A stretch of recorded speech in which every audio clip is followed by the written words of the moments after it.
Assalamualaikum warahmatullahi wabarakatuh. Alhamdulillahilladzi hadana li hadza wa ma kunna linahtadiya laula an hadana Allah. Asyhadu an la ilaha illallah wahdahu la syarika lah wa asyhadu anna Muhammadan abduhu wa rasuluh.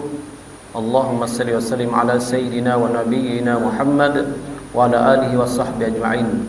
Rabbi shrah li sadri wa yassir li amri wahlul 'uqdatam min lisani yafqahu qawli. Subhanaka la ilma lana illa ma 'allamtana innaka antal alimul hakim. La haula wala quwwata illa billahil 'aliyyil azim. La haula wala quwwata illa billahil 'aliyyil azim. Raditu billahi rabba wa bil islami dina wa bi Muhammadin nabiyyan wa rasul. Yang dihormati Tuan Pengurusi Masjid Nur Islam, ya, Masjid Nur Islam Kampung Batu Putih Baru, yang dihormati Tuan Imam, sahabat saya, rakan saya, gelarannya dulu Imam Salim, itu gelaran saya. Tuan-tuan haji, ya, tuan-tuan haji, ustaz-ustaz, puan-puan di belakang, tuan-tuan, puan-puan, adik-adik dan seterusnya, para hadirin yang hadirat yang dihormati sekalian, Alhamdulillah. Syukur kita kepada Allah Subhanahu wa taala karena dengan rahmatnya, dengan limpah kurnianya, maka pada malam yang mulai ini, marilah sebelum kita mulakan kuliah pada malam ini, kita sama-sama, oleh kerana kita masih berada di bulan Rabiul Awal, ya, bahangnya masih ada, marilah kita sama-sama untuk berselawat pada Nabi Muhammad sallallahu alaihi wasallam. Sallallahu ala Muhammad sallallahu alaihi wasallam. Sallallahu ala Muhammad sallallahu alaihi wasallam. Ya Nabi salam alaika, ya Rasul salam alaika, ya Habib salam alaika. Salawatullah alaika. Sallallahu ala Muhammad sallallahu alaihi wasallam. Sallallahu ala Muhammad sallallahu alaihi wasallam. Tuan-tuan, para hadirin yang dihormati sekalian, kita pernah mendengar bahawa para rasul ini ujiannya banyak. Semua rasul ini yang diutus oleh Allah, ujiannya banyak. Nabi lain, rasul lain. Nabi, Allah bagi dia risalah sekadar untuk dirinya saja. Adapun rasul ini, Allah bagi dia risalah, bahkan dia wajib menyampaikan risalah itu kepada umatnya, kaumnya di zamannya. Sebab itu para rasul ini kadang-kadang, bukan kadang-kadang lagi, selalu menerima tentangan dari kaum masing-masing. Kita sedia maklum bagaimana, ya, Nabi Saleh ditentang oleh kaumnya Samud, Nabi Musa ditentang oleh kaumnya Bani Israel, Fir'aun dan sebagainya. Hatta Nabi kita sendiri, Nabi Muhammad sallallahu alaihi wasallam, ditentang oleh kaum Arab Quraisy, kafir Quraisy ketika awal-awal menyampaikan agama Islam. Sebab manusia ini sifatnya suka melawan. Manusia ini suka melawan kepada perkara yang dia tidak tahu. Sebab itulah Allah bagi kelebihan. Allah bagi kelebihan kepada para rasul. Allah bagi kelebihan pada para rasul, di antaranya adalah Allah bagi para rasul mukjizat sebagai bukti bahawa dia adalah rasul. supaya umatnya di zaman itu yakin bahwa inilah Rasulullah. Umat di zaman itu yakin bahwa inilah Rasulullah yang diutus Allah. Maka sebab itu para rasul selain para risalah yang Allah bagi padanya, para rasul juga Allah bagi mukjizat. Apa itu mukjizat?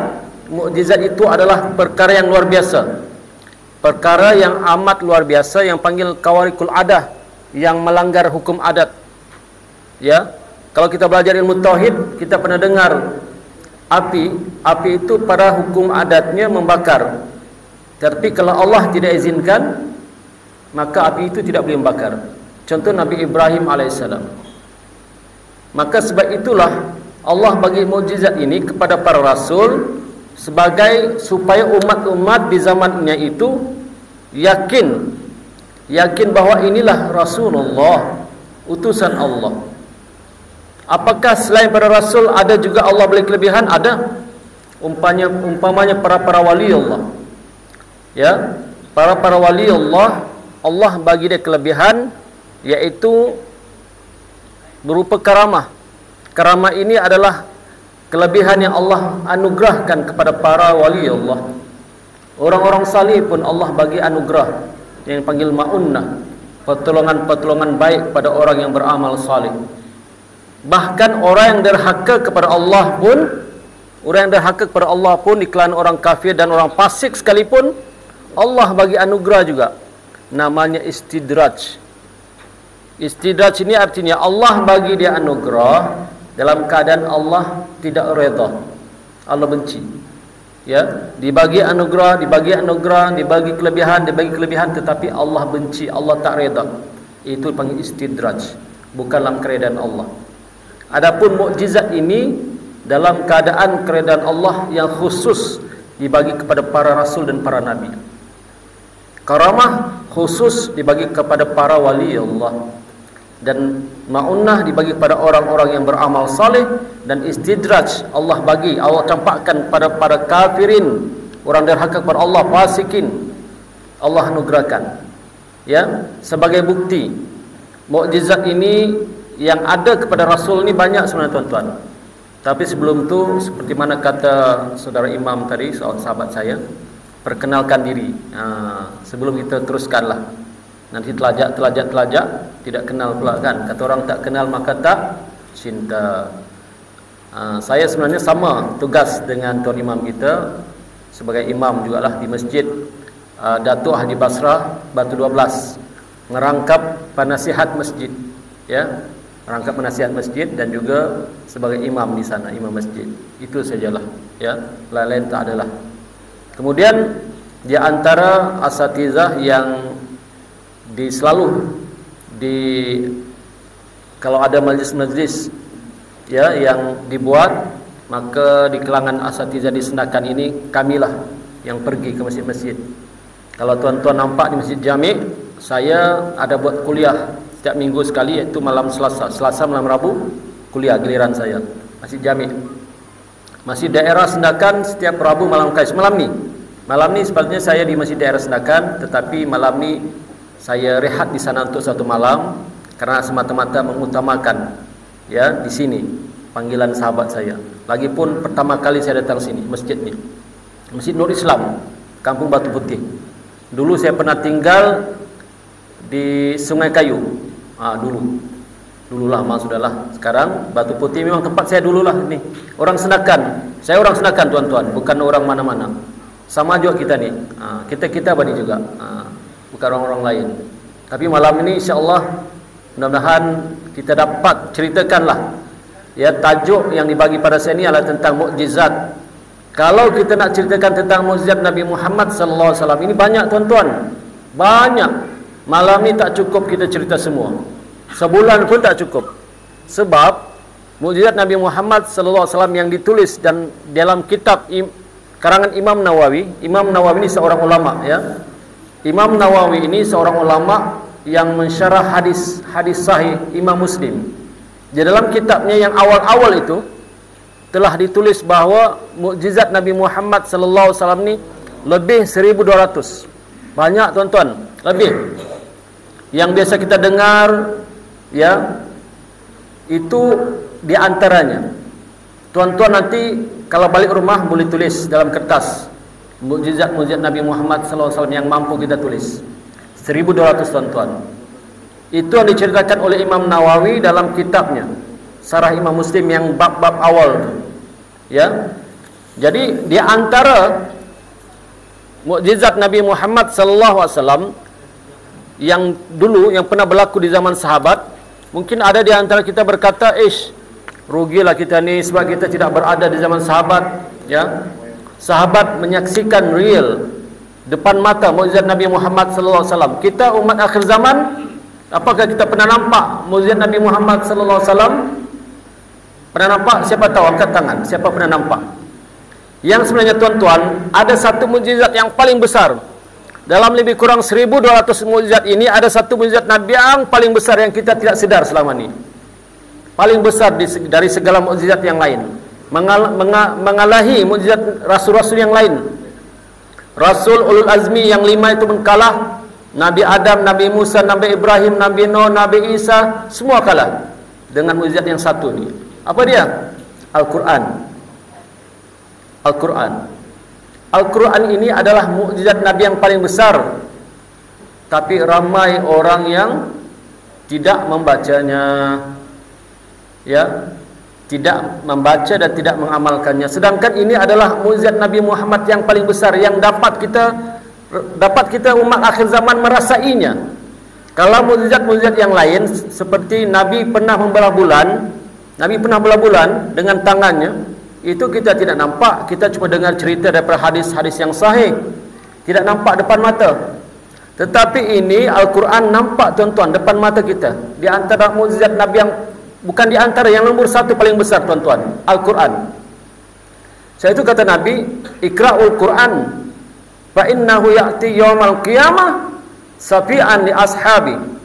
Bacalah Al-Quran, kata Nabi, sesungguhnya ia akan datang pada hari kiamat sebagai pemberi syafaat pada pembacanya. Hadis sahih riwayat Imam Muslim. Baca Al-Quran, sebab Al-Quran ini nanti di hari kiamat, di padang mahsyar, dia akan menjadi peguam kita. Menjadi peguam.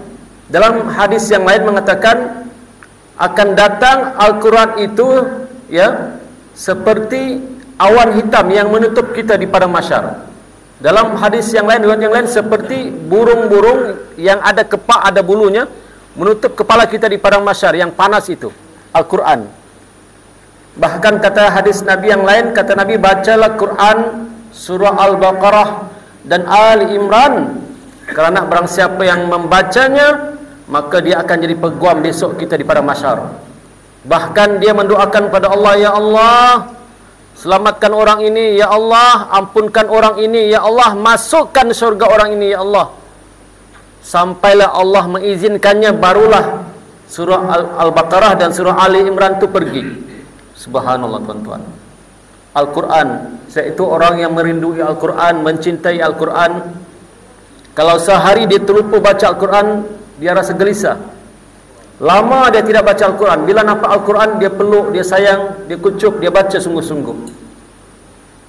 Belum lagi surah-surah yang lain seperti surah Al-Mulk. Siapa yang membaca surah Al-Mulk, maka besok di alam barzah, ya, maka dia akan terhindar daripada siksa malaikatul munkar dan nakir. Ini hadis sahih tuan-tuan. Kemudian mukjizat rasul-rasul yang dahulu kita pernah dengar, ya. Mukjizat rasul-rasul yang dahulu seperti mukjizat Nabi Musa alaihissalam, mukjizat Nabi Ibrahim alaihissalam, mukjizat Nabi Nuh, Nabi Isa dan lain-lain nabi itu, semua mukjizat itu terhimpun dalam diri Rasulullah. Terhimpun dalam mukjizat-mukjizat Rasulullah sallallahu alaihi wasallam. Mungkin ada di setengah kita yang belum dengar ceritanya, ya. Mungkin ada yang sudah dengar. Yang sudah dengar tu alhamdulillah, malam ini sebagai ulang-ulangan lah, ya, untuk mengisi kekosongan di antara maghrib dan isya. Tetapi yang belum dengar, anggaplah malam ini sebagai ilmu baru, ya, yaitu pernah berlaku. Ini mukjizat Nabi yang lain, bukan Nabi Muhammad. Kita cerita Nabi Musa dululah. Nabi Musa ini adalah seorang Nabi yang gagah, hebat, paling tegap, ya, kuat. Bahkan Nabi Musa ini adalah seorang nabi yang mana dimusuhi sangat oleh Fir'aun. Sedangkan ketika kecilnya dia membesar di istana Fir'aun itu. Tapi bila dia membesar menjadi musuh nomor satu kepada Fir'aun. Maka Nabi Musa ini satu masa ada kaum Bani Israel dengan kaum keturunan Fir'aun, Kibti. Keturunan Fir'aun ini namanya Kibti. Fir'aun ni kata para ulama orangnya tidak besar. Badannya tidak seperti badan orang-orang Arab yang lain. Fir'aun ni badannya macam badan orang-orang Melayu ni. Fir'aun ni tidak besar sangat.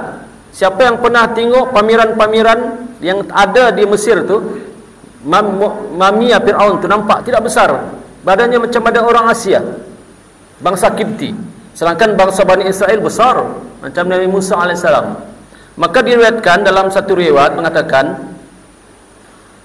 kaum Bani Israel, seorang kaum Bani Israel dengan seorang Kibti tengah bergaduh, berkelahi, bertumbuk, bertumbuk. Tiba-tiba Nabi Musa AS pun lalu. Bila Nabi Musa AS lalu, kata kaum Bani Israel, bangsa Israel itu yang satu bangsa dengan Nabi Musa, ya Nabi Allah Musa, takkan kau tengok asyik aku gaduh? Datanglah sini, tolonglah. Bergaduh aku di sini, dibiarkannya saja. Begini bahasanya untuk kita mudah faham. Ya, aku bertumbuk dengan Kibti, dibiarkan oleh Nabi Musa. Nabi Musa lalu. Bila Nabi Musa tengok, betul, bergaduh, bertumbuk.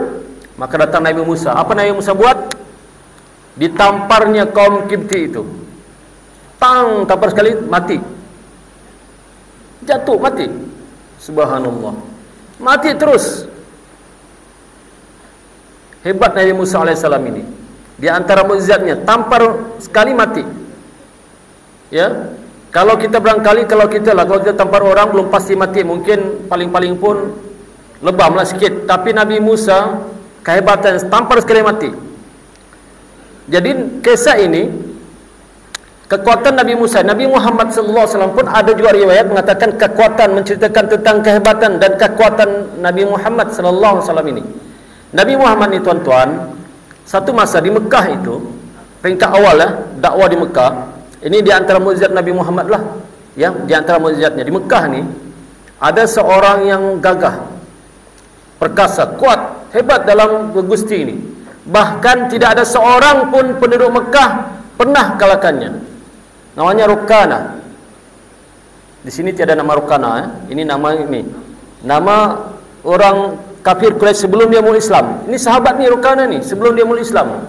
Maka Nabi pun datanglah, ya. Kata Nabi, "Ya Rukana, saya Rasulullah. Saya mengajak kamu kepada Islam." "Ya Rukana, saya Rasulullah. Saya mengajak kamu kepada Islam." Apa kata Rukana? "Ya Muhammad, boleh, tidak ada masalah. Tapi syaratnya satu saja." Apa dia? Kata Rasulullah, "Kau kalahkan aku dulu. Kalau kau dapat kalahkan aku, maka aku akan masuk Islam. Bahkan bukan itu saja ya Rasulullah, aku akan bagi kepadamu ya Rasulullah 100 ekor kambing." Rasulullah ingin dia memeluk Islam, tetapi dia minta syarat. Dia minta supaya Rasulullah ini berlawan dengannya dulu. Kalau dia kalah, barulah. Cerita benar tuan, cerita dalam hadis. Maka Rasulullah terima, ya, terima, okey, boleh, tidak ada masalah. Bukanlah Rasulullah tukang kuat kaki pukul, bukan, tidak. Bukanlah Rasulullah ni jenis-jenis melawan tembirang, bukan. Tetapi kerana kebaikan Rukana ini, maka diceritakan berlawanlah Rukana dengan Rasulullah. Kalah Rukana, jatuh, kalah dia, sekejap saja kalah. Maka kata Rukana, "Ya Rasulullah, aku nak puas hati. Aku nak puas hati. Aku ni orang hebat, belum pernah orang Mekah kalahkan aku. Sekali lawan tak cukup ya Rasulullah. Mau 2 kali lagi. Ya Rasulullah, kita berlawan kali kedua. Kalau aku kalah, aku akan meluk Islam. Aku akan bagi kau 100 ekor kambing." Tadi sudah dibagi 100 ekor kambing dengan syarat kalau dia kalah masuk Islam. Tidak masuk Islam lagi. Kali kedua berlawan lagi. Lawan Rasulullah, kalah lagi kali kedua. Masih lagi si Rukana yang tak puas hati. Ya, macam kita di sini. Kalau kita orang-orang kuat di sini kan, ahli gusti ke apakah, kalah 2 kali, dah ngam tuan, tak cukup. Kali ketiga lah. Okey kata Rasulullah, kali ketiga boleh. Kali ketiga nih katanya, ya Rasulullah, aku bagi engkau lagi tambahan 100 ekor kambing. Nah, tuan-tuan, Rasulullah sudah dapat 200 kambing, tambah 100 ekor kambing, jadi 300 ekor kambing. Dulu-dulu 300 ekor kambing ini, kalau dinisbahkan sekarang ini memang hebatlah. Siapa memiliki kambing ketika zaman dulu memang kayalah orang tu. Okey, kata Rasulullah, boleh. Lawan kali ketiga, tumbang juga si Rokana. Ya, bila ditumbang akhirnya kata Rokana, ya Rasulullah, bila aku kalah 3 kali ini, maka aku yakin sesungguhnya engkau ni bukan orang biasa. Engkau ni memang utusan Allah. Oleh sebab itu, ya Rasulullah, saksikanlah, asyhadu an la ilaha illallah wa asyhadu anna Muhammadar Rasulullah. Islam Rukana, jadi sahabat Nabi. Ya. Kemudian Rasulullah kata, ya Rukana, ambil baliklah 300 ekor kambing ini. Aku tidak mau. Sebab Rasulullah mau dia Islam. Rasulullah tidak peduli harta dunia ini. Rasul ni sebenarnya, walau kalau dia nak dunia dan sesenya, subhanallah, ada seorang malaikat ya yang datang jumpa Rasulullah, ya Rasulullah, engkau maukah aku jadikan gunung menjadi emas? Kata Rasulullah, tidak mau. Aku tidak mau. Jadi Rasulullah tidak mau harta. Wa mal hayatud dunya illa mata'ul ghurur. Kerana harta itu, dunia ini tiada lain melainkan tipu daya, saya tuan-tuan. Sebab itu Rasulullah tidak mau. Ini mukjizat Rasulullah. Hebat Rasulullah ni. Jangan anggap Rasulullah ni orang yang kuat, seperti orang kuat sembahyang, baca Quran. Bukan. Rasulullah pun gagah, tuan-tuan. Hebat orangnya. Perkasa orangnya. Bayangkanlah si Rokanan yang tidak pernah dikalahkan oleh orang Mekah, dengan mudah Rasulullah kalahkan 3 kali lagi. Di zaman itu.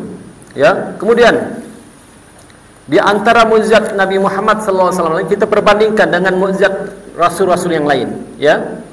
Kalau kita tengok Nabi Sulaiman alaihissalam. Nabi Sulaiman ini alaihissalam ni adalah seorang nabi yang memiliki mukjizat yang hebat pada zamannya. Bahkan dia menguasai timur dan barat. Nabi Sulaiman ini, ya. Dan tenteranya, di antara tenteranya dan rakyatnya, pengikutnya di kalangan jin dan manusia.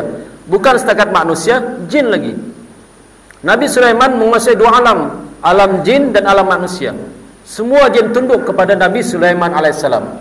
Kalau Nabi Sulaiman ingin pergi ke mana-mana, Nabi Sulaiman arahkan angin, wahai angin, bawa aku, angin pun naik, bawa. Wahai jin, selam sana ambil mutiara, jin pun ikut. Syaitan pun ikut. Hebat Nabi Sulaiman alaihissalam. Ya, bahkan satu masa di antara nabi yang banyak istri, ya, adalah Nabi Sulaiman alaihissalam, Ibn Daud.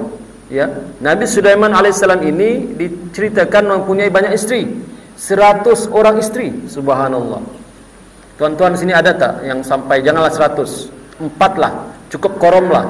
Nabi Muhammad, syariat kita tidak boleh banyak, paling-paling banyak 4. Jangan tambah-tambah. Nanti Ustaz, Nabi Sulaiman 100, aku pun mau. Mampukah? Sedangkan 4 pun sudah mencari kopi pejuang. Ya, mau 100. Jadi Nabi Sulaiman ni, dia bercita-cita, dia ingin mendapatkan 100 orang anak laki-laki yang hebat, dijadikan pejuang melawan musuh. Maka dia kata pada kaumnya, malam ini aku akan menggauli istriku 100 orang tu satu malam. Satu malam 100 orang. Supaya nanti semua istri-istriku yang 100 orang tu semua beranak laki-laki semua, dan anak laki-laki itu aku jadikan pejuang-pejuang. Tapi sayangnya Nabi Sulaiman terlupa satu perkara, tuan-tuan. Satu perkara, apa dia? Sebelum saya ceritakan, cuba lihat Nabi Sulaiman punya kehebatan, kegagahan ini. Subhanallah, 100 orang istri digaulinya satu malam, supaya dia dapat anak 100 orang juga. Dia mau istrinya semua mengandung, dapat anak laki-laki untuk jadikan pejuang. Ini Nabi yang cerita dalam hadis. Tapi Nabi Sulaiman lupa satu. Apa dia? Lupa satu. Nabi Sulaiman lupa berkata insya-Allah. Lupa dia. Ini Rasulullah cerita dalam hadis. Sepatutnya Nabi Sulaiman kata, malam ini aku gauli istriku 100 orang dan dapat anak 100, insya-Allah. Tapi Nabi Sulaiman tak sebut insya-Allah. Maka ditakdirkan tidak ada satu pun istrinya yang mengandung, melainkan ada satu istri saja. Itu pun anak yang lahir dalam keadaan anak cacat, tidak lengkap. Subhanallah. Nampak? Sebab itu tuan-tuan, Hadis ini menceritakan bahawa apa saja kita buat mesti sebut insya-Allah. Walaupun sudah depan mata, contoh kita sudah dapat kereta Proton Saga yang baru, cantik, ataupun Alza yang barulah depan mata, sebutlah insya-Allah, aku akan memandu kereta ni malam. Sebut tuan-tuan insya-Allah. Sebab apa? Kita bimbang-bimbang, kita lupa sebut insya-Allah, tiba-tiba kenderaan kita habis, dicuri orang contoh, terbakarlah contoh, rosaklah macam-macam. Sebab itu insya-Allah. Apa sajalah, mau makan kenduri ke mana kamu mam? Imam pun bawa ke sana. Kenduri, ya insya-Allah. Sebut insya-Allah dengan izin Allah, ya. Kemudian Nabi Muhammad sallallahu alaihi wasallam, ya, ini ceritanya. Sebab Nabi Sulaiman ini menguasai jin ifrit, Nabi Muhammad pun berdakwah dengan para jin. Satu masa Nabi Muhammad membawa seorang sahabatnya masuk ke dalam satu tempat yang jauh. Ada sahabatnya yang ikut. Sampai satu tempat yang jauh yang gelap tu, tiba-tiba kata Rasulullah, "Wahai sahabatku, kamu duduk di sini, jangan ikut. Jangan ikut. Aku ingin ikut ya Rasulullah." "Jangan," kata Rasulullah, "jangan ikut." Rasulullah buat satu bulatan, sahabat tunggu di situ. "Sahabat, kau tunggu di bulatan ini." Sebab Rasulullah masuk ke alam jin. Rasulullah masuk ke alam jin untuk apa tuan-tuan? Untuk berdakwah. Jin ini jangan kita anggap jin ini semua jin macam kerasukan jin, jahat. Tidak. Jin pun ada muslim, ada kafir. Jin pun ada ketua kampung. Jin pun ada imam. Jin pun ada JK masjid ada. JKK masjid ada. Isteri-istrinya pun ada juga. Guru-gurunya ada. Bahkan kehidupan alam jin itu lebih canggih daripada kehidupan kita manusia ini. Lebih hebat. Sebab umur jin tuan-tuan panjang. Bahkan umur jin panjang. Ada lagi sahabat-sahabat Rasulullah di kalangan jin masih hidup sampai sekarang. Di kalangan jin. Sebab umur jin 1000 tahun, 2000 tahun, 3000 tahun. Hebat jin ni tuan-tuan.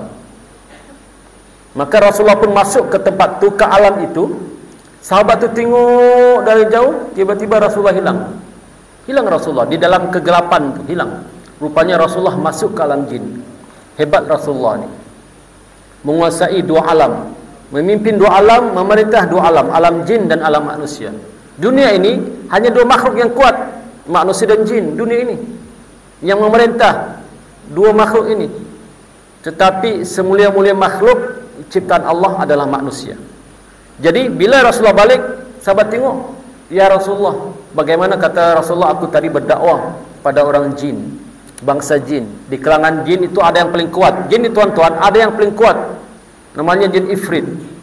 Jin ifrit ni dulu sebelum Nabi lahir, di kalangan jin ifrit, kata para alim ulama, jin ifrit ni adalah di antara jin yang bertaraf menteri. Bahkan dia boleh terbang ke langit mencuri maklumat sebelum Nabi lahir. Jin naik ke langit mencuri maklumat, mendengar bisikan-bisikan, perbincangan-perbincangan malaikat. Sebab itu dulu banyak ilmu-ilmu gaib, ilmu-ilmu santet dan macam-macam tu semua berasal daripada jin tu. Tetapi bila Nabi lahir, ditutup. Bila jin terbang, tidak boleh. Terbang pun sampai, tapi malaikat standby memanah dari jauh. Jin ifrit. Bahkan jin ifrit di zaman Nabi Sulaiman, tengok macam mana cerita istana Ratu Balqis, yang mana kata Nabi Sulaiman, "Wahai umatku di kalangan jin dan manusia, siapakah di kalangan kalian yang dapat mengangkat istana Ratu Balqis itu ke sini daripada Yaman ke Palestin?" Ratu Balqis tinggal Yaman, Nabi Sulaiman tinggal di Palestin. Jauh ke dekat tuan-tuan? Jauh. Siapakah di kalangan kalian yang mampu? Maka bangunlah jin ifrit.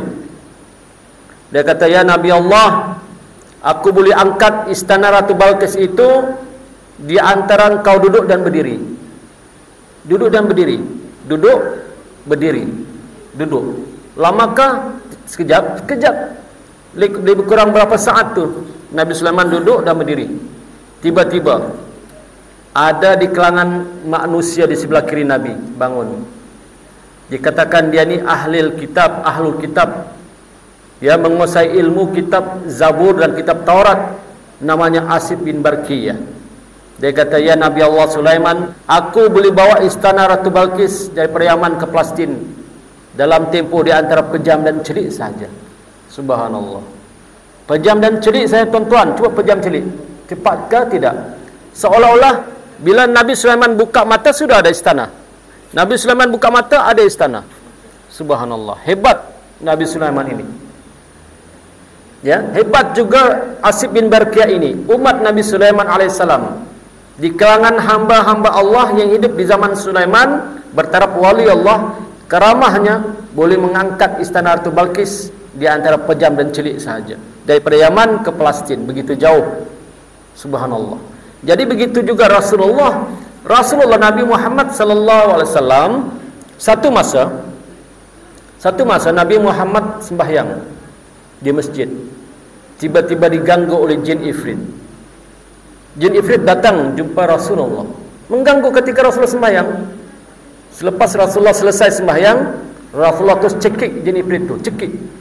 Rasulullah cekik jin ifrit tu, sehingga kan disebut dalam hadis seolah-olah kata Nabi, aku terasa sejuknya lidah jin tu, ya, lidah tu sejuk terasa di tangan Nabi, kesejukan lidah tu, ya, terasa di tangan Nabi.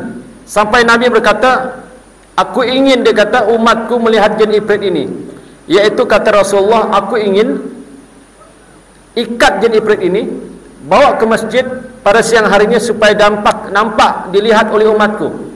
Kerana perkara itu berlaku waktu malam, maka Rasulullah ingin cekik dan ikat dia. Tapi Rasulullah teringat doa Nabi Sulaiman alaihissalam. Rasul tak ingat doa Nabi Sulaiman alaihissalam.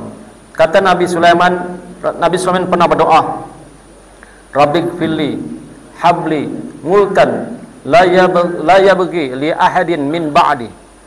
Kata Nabi Sulaiman, ya Tuhanku, ya, ampunilah aku dan anugerahkanlah kepadaku kerajaan yang tidak dimiliki oleh seseorang pun sesudahku. Sesungguhnya Engkau Maha Pemberi. Ya, Nabi Sulaiman pernah berdoa meminta supaya diberi kerajaan yang tidak pernah dimiliki oleh seseorang pun selepas Nabi Sulaiman alaihissalam. Sebab itu doa itulah Rasulullah menghormati doa itu, Rasul lepaskan jin ifrit.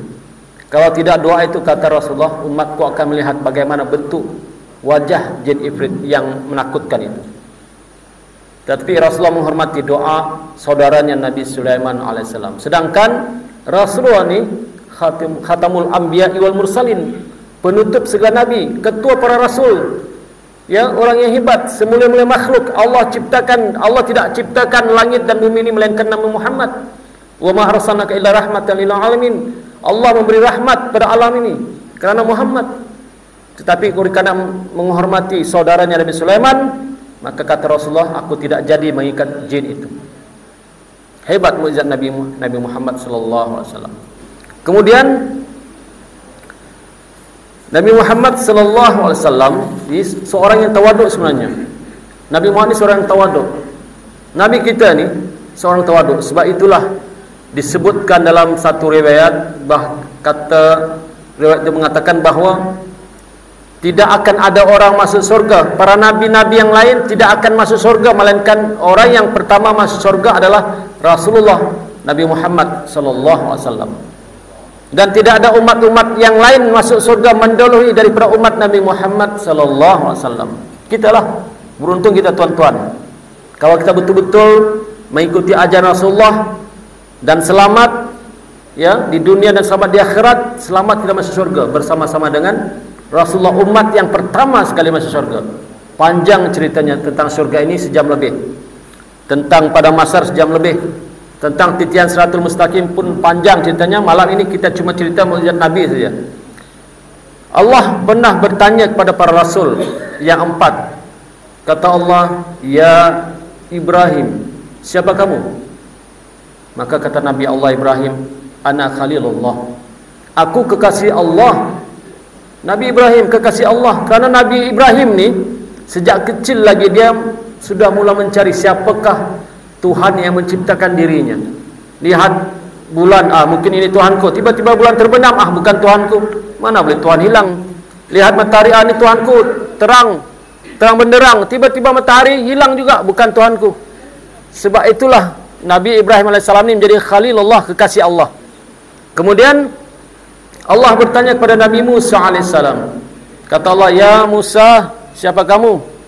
Maka kata Musa, ana kalamullah, akulah orang yang bercakap-cakap dengan kau ya Allah ketika di Bukit Tursina. Nabi Musa ini, ya, Nabi Musa diceritakan ketika dia berada di Bukit Tursina, dia mendengar kalam-kalam Allah yang mulia. Sehingga kan dia turun ke bumi, dia turun ke tanah, dia turun tempat yang rendah daripada bukit Tursina, turun ke bawah. Bila dia mendengar suara umat-umatnya, dia tutup telinga. Lama begitu tutup telinga. Umat Nabi Musa bertanya, "Ya Nabi Allah, kenapa engkau tutup telinga bila mendengar suara kami?" Dia kata, "Aku dengar suara kamu begitu hodoh. Suara kamu begitu teruk sangatlah." Kenapa? Sebab baru saja dia mendengar kalam Allah yang mulia, yang indah-indah itu. Subhanallah. Tapi kita kena ingat, kita kena belajar tauhid. Laisa kamitslihi syai'un. Sesungguhnya Allah tidak serupa dengan satu. Jangan dibayangkan suara Allah macam suara manusia. Bukan. Laisa kamitslihi syai'un. Mukhalafatul lil hawadis. Allah tidak serupa dengan yang baharu. Bagaimana? Nabi Musa pun tidak dapat menerangkan kepada kaumnya bagaimanakah kalam Allah itu. Ya. Kemudian ditanya kepada Nabi Isa, "Ya Isa, siapa kamu?" Maka kata Isa, "Ana ruhullah." Aku ruhullah. Akulah hambamu ya Allah yang lahir-lahir tanpa ayah. Nabi Isa alaihissalam lahir tanpa ayah. Ibunya Siti Maryam. Siti Maryam hingga dipitnah oleh kaumnya, bangsanya, kerana tiba-tiba mengandung. Sedangkan Siti Maryam ni hidup di dalam mihrab, di kawasan mihrab itu, beribadah kepada Allah.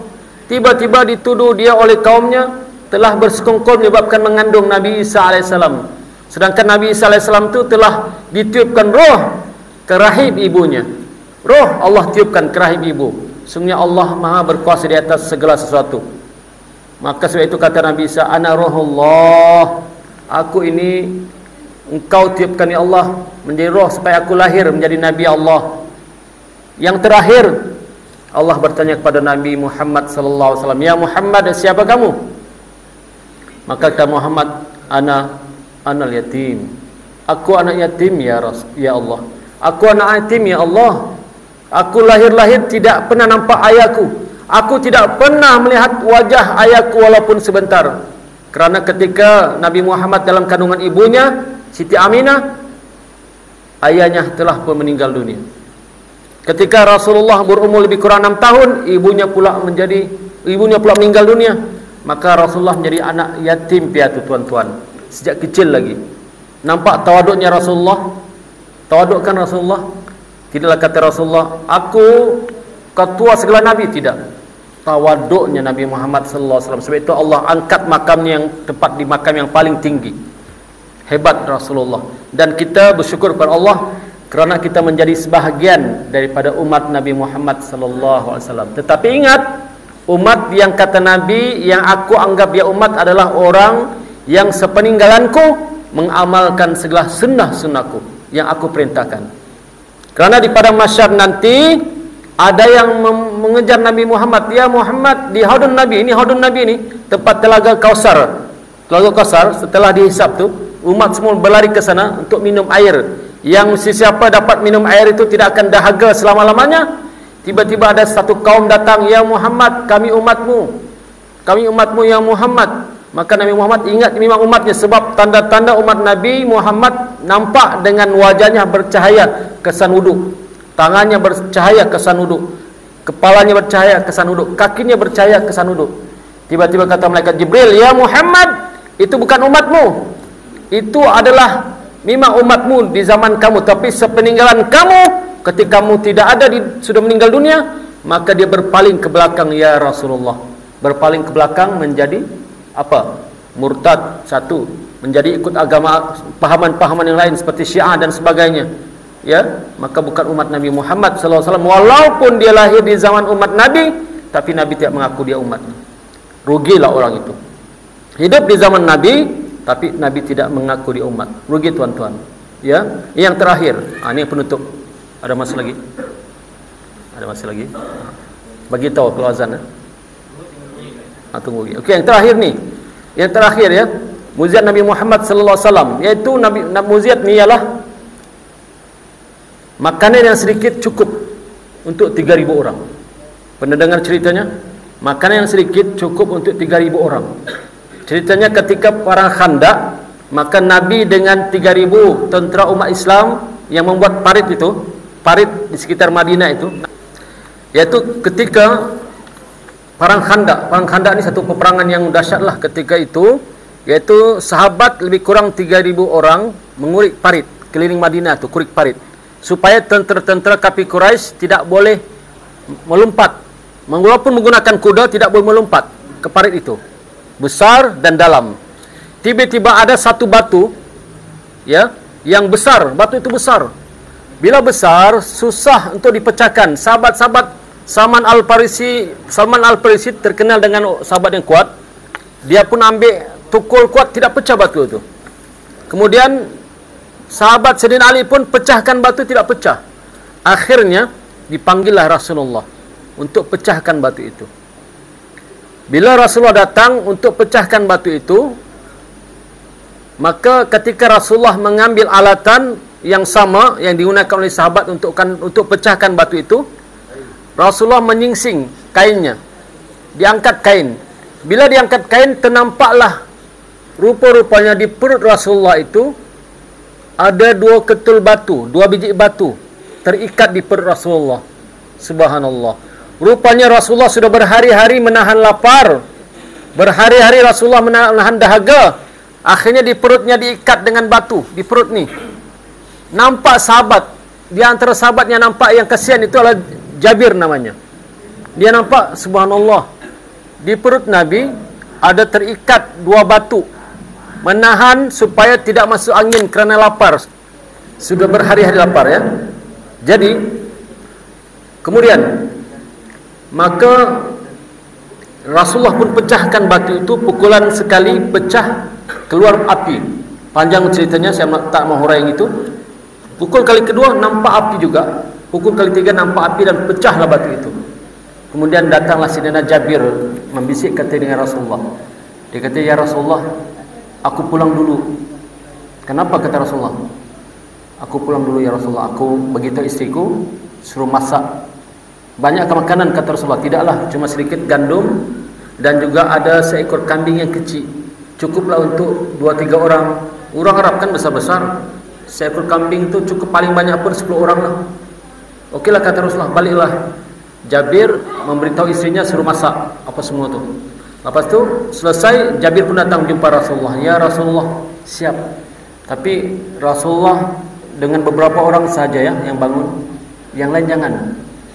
Rasulullah ni yang orang yang sahabat, Rasulullah ni orang yang tidak sampai hati dengan sahabat yang ramai itu. Padahal sudah dipesan oleh Jabir, jangan panggil banyak-banyak, tidak cukup. Macam kita lah babi kenduri kan, contoh imam jangan panggil semua imam, tidak cukup imam. Paling-paling 2 talab saja imam. Kalau semua masjid datang tidak cukup. Begitu berlaku. Rasulullah jangan panggil, tidak cukup. Tiba-tiba Rasulullah bangun, "Ya sahabat semua, mari. Sayyidina Jabir panggil kenduri." Subhanallah. Bila mendengar itu, Jabir pun lari ke rumah. Bila Rasulullah tengok, tidak ada si Jabir. Rupanya balik ke rumah begitu istrinya, "Ya istriku, bagaimana ni?" Dengan keadaan tangan di kepala, "Bagaimana ni?" Kenapa kata istrinya? Istrinya pun tanya, "Kenapa?" Rasulullah panggil semua 3.000 orang. Rasulullah panggil 3.000 orang, tuan-tuan, 3.000. Tentera Islam Muslimin yang menggali parit itu datang ke rumah Jabir. Subhanallah, 3.000. Bukan sikit, banyak. Maka kata Jabir, "Bagaimana ni?" Susah hati Jabir. Kemudian Jabir jumpa Rasulullah. Kata Rasulullah pada Jabir, "Wahai Jabir, jangan sehati. Biarkan periuk itu, jangan kau pindahkan periukmu. Tempat masak daging jangan pindah, tempat masak roti jangan pindah, biarkan." Maka kata istri Jabir pada suaminya, "Wahai suamiku, kalau sudah Rasulullah yang bercakap, tidak apalah, jangan bantah. Yang takut, yang gelisah suami, istri tidak gelisah. Kalau di sini barangkali terbalik, istri yang gelisah kan, kaum-kaum ibu sana masak tidak banyak, jemput satu masjid, kenduri tidak cukup. Lainlah kalau kita ni rumah besar, banyak duit, 20 talam pun boleh. Ini untuk 5 talam imam dengan beberapa orang saja, tapi tiba-tiba imam jemput semua. Ini yang berlaku. Jadi pendek cerita, datanglah sahabat 3.000 orang. Maka apa yang berlaku? Ya, apa yang berlaku? Nabi Muhammad ambil roti satu-satu bagi sahabat. Ambil kambing sikit bagi sahabat, roti kambing bagi sahabat, bagi sahabat. Semua 3.000 sahabat dapat makan roti, dapat makan daging kambing dengan kenyang. Subhanallah, terkejut Jabir. Kemudian giliran Jabir dan Rasulullah makan. Maka makanlah Jabir dan istrinya dan Rasulullah makan, masih ada baki lagi. Subhanallah, hebat mujizat Nabi. Masih ada baki lagi kambing itu. Bahkan tidak berkurang sedikit pun. Seolah-olah tidak disentuh kambing itu, daging kambing, dan seolah-olah roti itu tidak disentuh. Subhanallah. Siapakah yang membaginya? Allah. Mukjizat Nabi Muhammad SAW. Yang terakhir, cerita sahabat ni. Cerita sahabat ni sedih pun ada, lucu pun ada. Yaitu kisah Abu Hurairah lapar. Mungkin tuan-tuan pernah dengar cerita Sayyidina Abu Hurairah ketika dia lapar. Abu Hurairah ni dalam cerita, dalam hadis menceritakan, dia adalah ahli sufa. Tahu ahli sufa? Ahli sufa ini orang yang paling miskin. Miskin, tidak ada isteri, tidak ada harta, duduk di Masjid Madinah lebih kurang 70 orang. Ahli sufa duduk di Masjid Madinah, belajar dengan Nabi, belajar ilmu, belajar hadis dengan Nabi. Tidak ada isteri, tidak ada harta, tidak ada wang ringgit. Maka ketika itu Abu Hurairah lapar. Lapar Abu Hurairah ini sampai dia berguling-guling, tuan-tuan. Berguling-guling daripada mimbar masjid ke sana, berguling-guling. Adakah sini jemaah masjid yang berguling-guling kalau lapar? Ada? Kalau ada barangkali tidak ada kan? Hingga kan Abu Hurairah dikatakan orang gila. Orang gila, orang gila Umar, berguling-guling, kasihan, berguling-guling daripada mimbar imam sampai ke sana, balik-balik. Maka ada orang laki-laki datang, dipijatnya leher Abu Hurairah. Woi, bangun, sedar kau, gila ini. Kata Abu Hurairah, aku bukan gila tuan. Jadi kenapa kau tu? Aku ni lapar, 3 hari tak makan, aku menahan kelaparan ini. Sedang Abu Hurairah. Ya, kesian, sedang Abu Hurairah. Aku lapar ini. Satu kisah pertama. Kisah kedua, maka oleh kerana lapar juga ceritanya. Maka setiap hari Abu Hurairah duduk di depan masjid sambil tangannya begini, memikir bagaimana mencari makanan ni tangannya. Ini seluruh dalam hadis ni. Abu Hurairah dia dapat idea. Dia kata kalau ada orang yang limpas di sini, siapa-siapa yang limpas di depan ni, aku panggil, aku bertanya soalan. Bertanya soalan tu, kemudian aku akan ikut jalan sama dia sambil bertanya soalan, sambil jalan. Mana tahulah aku dibawa ke rumah. Dibawa ke rumah aku dapat makan. Mana tahulah orangnya masuklah tuan makan. Alhamdulillah, mana tahulah, kata Abu Hurairah. Tengah dia begini, tiba-tiba datang Sayyidina Umar lalu. Ya Umar, tunggu. Kemarin ya, kenapa Abu Hurairah? Aku ada soalan. Padahal Abu Hurairah ini ulama. Abu Hurairah ini orang yang bijak, ulama, alim. Tapi pura-pura bertanya soalan pada Sayyidina Umar. Maka dia pun tanya soalan lah. Tengah tanya soalan sambil berjalan, Sayyidina Umar balik ke rumah sambil berjalan. Tapi soalan itu habis, pendek. Dan jawapan Sayyidina Umar pendek. Lasas kata Sayyidina Umar, ada soalan lagi? Tidak ada. Assalamualaikum. Waalaikumsalam. Tidak sempat datang ke rumah Sayyidina Umar, balik lagi Abu Hurairah ke masjid, kesian. Balik mencari lagi, siapa lagi limpas ni ya? Siapa lagi limpas ni? Limpas Sayyidina Abu Bakar As-Siddiq, limpas. Ya Abi Bak, ya Abu Hurairah, ada apa? Aku ada soalan lah. Tanya. Bila ditanya soalan, dijawab ringkas oleh Sayyidina Abu Bakar, tidak sampai ke rumah Sayyidina Abu Bakar juga. Hampir-hampir sampai, soalan habis. Maka kata Sayyidina Abu Bakar, Assalamualaikum. Waalaikumsalam. Balik Sayyidina Abu Hurairah ke masjid. Aduh, lapar lagi tuan-tuan, lapar. Ya. Kemudian yang terakhir, ini cerita ni, kehebatan ni, ini cerita ni mukjizat Nabi ni. Yang diceritakan ni mukjizat Nabi. Tiba-tiba datang Rasulullah dari jauh. Maka kata Abu Hurairah, Rasulullah ni, aku tanya soalan ni. Mudah-mudahanlah Rasulullah bawa aku pulang makan kan? Ya, ataulah. Oi, 3 hari tuan-tuan lapar. Maka datang Rasulullah. Rasulullah tuan, sifat Rasulullah ni, ya Allah, subhanallah. Orang yang pertama memberi salam Rasulullah. Sedangkan kalau ikut hukumnya, adabnya, murid yang beri salam pada guru, adab. Yang orang muda beri salam kepada orang tua, adab. Yang berdiri beri salam kepada yang duduk, adab. Ini adabnya. Tetapi tiba-tiba Rasulullah yang memberi salam kepada Abu Hurairah. Baru Abu Hurairah beri salam, tiba-tiba Rasulullah mendahului Abu Hurairah. Subhanallah. Assalamualaikum ya Abu Hurairah. Waalaikumsalam ya Rasulullah. Baru Abu Hurairah mau buat action lah, macam baru fikir apa soalannya. Baru mau bertanya soalan pada Nabi supaya seperti yang berlaku pada Sayyidina Umar, Abu Bakar tu. Tiba-tiba apa kata Rasulullah? Ya Abu Hurairah, kau laparkah? Subhanallah. Rasulullah tahu kau lapar ke Abu Hurairah? Naam ya Rasulullah, aku lapar. Marilah jom balik ke rumah. Ini mukjizat Nabi ni, balik ke rumah. Bila balik ke rumah, sampai si Abu Hurairah dan Rasulullah ke rumah, tiba-tiba ada orang ketuk pintu, menghantar semangkuk susu. semangkuk susu, satu mangkuk susu laban, susu kambing, semangkuk. Maka berbunga hati Abu Hurairah, ya Allah, alhamdulillah adalah rezeki. 3 hari tidak makan, dapat minum susu dengan Nabi pun cukuplah. Susu ini kata Abu Hurairah cukup untuk aku dengan Rasulullah. Cukup. Tiba-tiba kata Rasulullah, ya Abu Hurairah, kau pergi masjid, panggil kawan-kawanmu yang 70 orang itu. Nah, berpikir Abu Hurairah, 70 orang ya Rasulullah, mangkuk kecil ini mana cukup nih, kita 2 orang pun tak cukup, kau panggil lagi 70 orang. Kalau Rasulullah panggil, tapi Abu Hurairah ini mentaati Rasulullah. Aku taat pada engkau ya Rasulullah, panggil. Kalau kita tuan-tuan lapar begitu, macam mana? Untuk 2 orang pun belum tentu cukup. Tapi Abu Hurairah panggil juga 70 orang ahli sufa yang kelaparan di Masjid Madinah itu dipanggil. Orang lapar tuan-tuan, bayangkan orang lapar, bagaimana mangkuk susu semangkuk tu cukup. Orang lapar tu 70 orang. Maka kata Rasulullah, wahai Abu Hurairah, oleh kerana kau ni ketua ahli sufa di masjid, kau bagi orang minum. Maka Abu Hurairah pun bagi minumlah satu-satu, bagi minum, duk, minum kenyang, pulang. Dia minum pulang. Yang keempat sampai Abu Hurairah tengok begini, menato air tu sudah habis, tidak aku minum ni, tidak ampit aku ni. Dia begini ke sepanjang lehernya, kan? Yang keempat cukup, yang kelima cukup, yang sampai ke 70 orang cukup. Kata Abu Hurairah. Kemudian kata Rasulullah, ya Abu Hurairah, sekarang giliranmu minum. Engkau tahu ya Abu Hurairah, aku pun lapar macam engkau juga lapar. Rasulullah pun lapar macam Abu Hurairah lapar. Sudah berikat dengan batu tu perut Rasulullah. Aku pun lapar kata Rasulullah macam engkau lapar. Israf ya Abu Hurairah, israf. Minum. Sudah minum sekali kenyang, minum lagi kata Nabi, minum.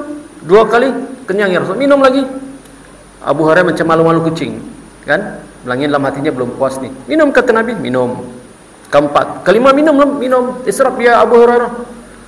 Last kali kata Abu Hurairah, ya Rasulullah, aku rasa setiap uratku ni sudah penuh dengan susu ya Rasulullah. Aku tak boleh minum lagi. Kenyang sudah ya Abu Hurairah, kenyang. Tuan-tuan tahu kan? Sedikit pun tidak berkurang air itu. Air susu semangkuk itu sedikit pun tidak berkurang. Bahkan Rasulullah lah yang minum yang terakhir. Air susu itu diminum oleh Rasulullah sampai Rasulullah kenyang, tidak habis lagi susu itu. Subhanallah. Hebatnya Rasulullah, tuan-tuan. Hebat. Seorang Nabi yang mulia. Hebat. Ini banyak lagi nih, 1200 mukjizat Nabi yang kita belum cerita. Ini baru sebahagian kecil. Banyak lagi mukjizatnya. Kalau nak ceritakan malam ni, sampai subuh kita di sini. Tidak pulang. Nanti ibu-ibu yang memasak di rumah pun susah, kan? Jadi saya rasa cukuplah untuk itu malam ni. Ini sebagai pembukaan lah, mukaddimah lah kedatangan saya di malam ni. Andai kata ada rezeki, Tuan Pengurusi dan Imam jemput lagi, saya datang lagi menceritakan tajuk yang lain. Ya, jadi saya rasa cukup setakat itu untuk malam ni. Mudah-mudahan apa yang diceritakan malam ni dapat menjadi manfaat, terutama kepada diri saya sendiri yang bercakap dan kepada tuan-tuan yang mendengarnya. Ya, yang benar itu datang daripada Allah. Yang salah dan silap itu tentulah datang daripada kelemahan hawa nafsu saya sendiri. Saya mohon ampun dan maaf sekiranya tersilap kata dan bicara. Ya, kita sudahi kuliah malam ini dengan membaca doa tasbih kifarah dan suratul As. Subhanakallahumma bihamdika asyhadu an la ilaha illa anta astaghfiruka wal 'asri innal insana lafii khusr.